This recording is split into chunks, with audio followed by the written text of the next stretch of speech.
Aaron, just like I asked Ashley, you guys did seem to match their aggression early. You were playing them extremely tough on both ends of the floor, and there were 7 lead changes. It was a back and forth game, and then when it got away quick. So what changed? Well, I just think South Carolina is really good for one, and they make a lot of plays. They have players that, regardless of what the offense looks like, can just make a play.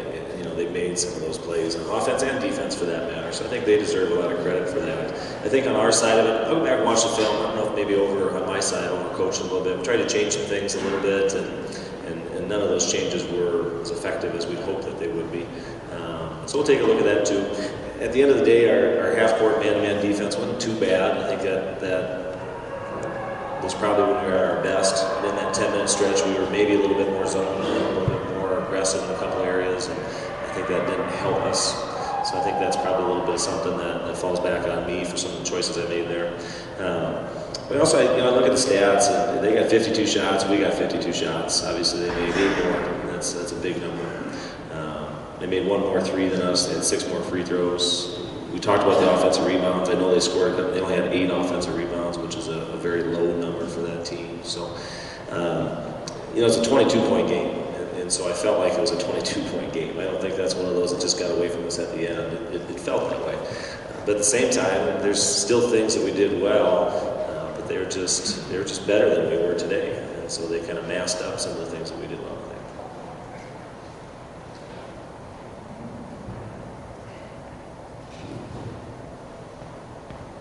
Hey Jay, obviously it's a huge accomplishment to do what you've done the last 5 years. But can you talk a little bit about getting into this game as a 13, 14, 15 seed, and maybe the difficulty involved in winning this particular game every year?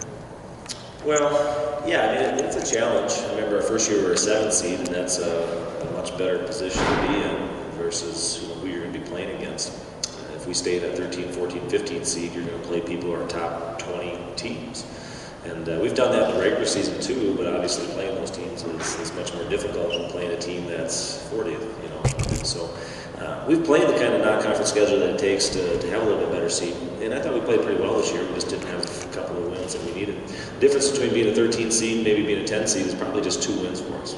We're not talking about having to go back and reshape everything we do or redesign things. It's just a couple more wins in the non-conference or in our conference. And then you get into these games and you just have to play better. I still don't think we've played a great game yet in the NCAA tournament.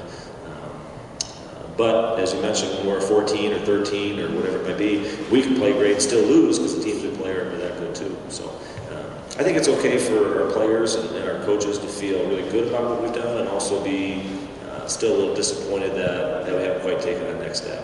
And I think that's okay. That's the way we probably should feel. And we'll keep plugging away until we get there. Coach, can you talk about what the seniors on your team meant to this program the last 4 years? Yeah, we talked about that in the locker room. Ashley, Katie, and Leah have been just rocks for us. Ashley was a 1,000-point scorer. Her numbers kind of dictate and show the kind of player that she was. Katie and Leah never really had the numbers that Ashley had, but they're a couple of just tough-minded, great presence, great leader kind of seniors. And all 3 of them played a lot throughout their careers, so they've been a part of a lot of wins here, a lot of wins. This year they won 25 games. I'd have to look. I know it's been a while since we won 25 games. And I think sometimes people feel like that's just a given. South Carolina's got 25 wins too. It doesn't mean we're the same team, but my point is it's hard to win 25 games. And so those seniors helped us do that. I told them too, I think a year ago after we lost in the NCAA tournament, and fast forward all the way to now, I do think we're in a better position now than we were a year ago. And I can find a lot of ways that we improved. Some of them showed up today and some of them didn't. So I think those 3 seniors have really helped us move forward, and we've talked a lot about that with them throughout the year. Aaron, just kind of building on that, the second group of seniors now that have had this chance 4 years in a row, and we talked about that yesterday, just how special is that as an accomplishment for you as a coach, but for them and for your program to be giving them that opportunity 4 years in a row? Yeah, I think it's the other way around. I just think they give that to us. I just don't know that we always remember that or keep that in mind. I think we always, probably as coaches and people in athletics, take too much credit. And it's absolutely the other way around. And we wouldn't be sitting here talking about 4 in a row or 5 in a row if it wasn't for the players. They're the ones that bring that to us. They're the ones that bring that to our fans. They're the ones that create those opportunities. So for me, it was great to be a part of it. It's great to work with people who are that committed to doing things right in so many different areas of their life to put themselves in a good position to be great players too. So I just enjoy that part of it. I enjoy working with people who have that kind of dedication, and these seniors have that, and I have no doubt that our future players will have that too. Anything else for Coach Johnston? Situation now that's presented itself every year you've been in this situation is filling the void of some pretty good players, and just with what you've got coming in and what you've got coming back, how do you continue this tradition that you started now?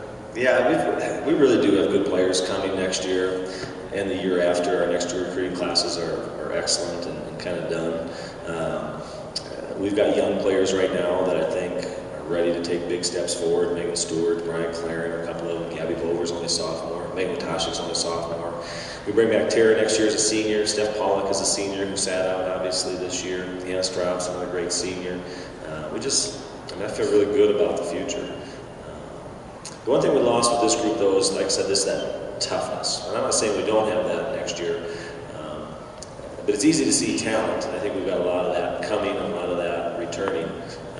You just don't know if you're going to have the kind of toughness it takes. That's something that has to play itself out. And I know we lost that this year. And I know we can get it, but I don't know that I can just sit there and say for sure we're going to have that quality. That'd be my biggest concern going forward.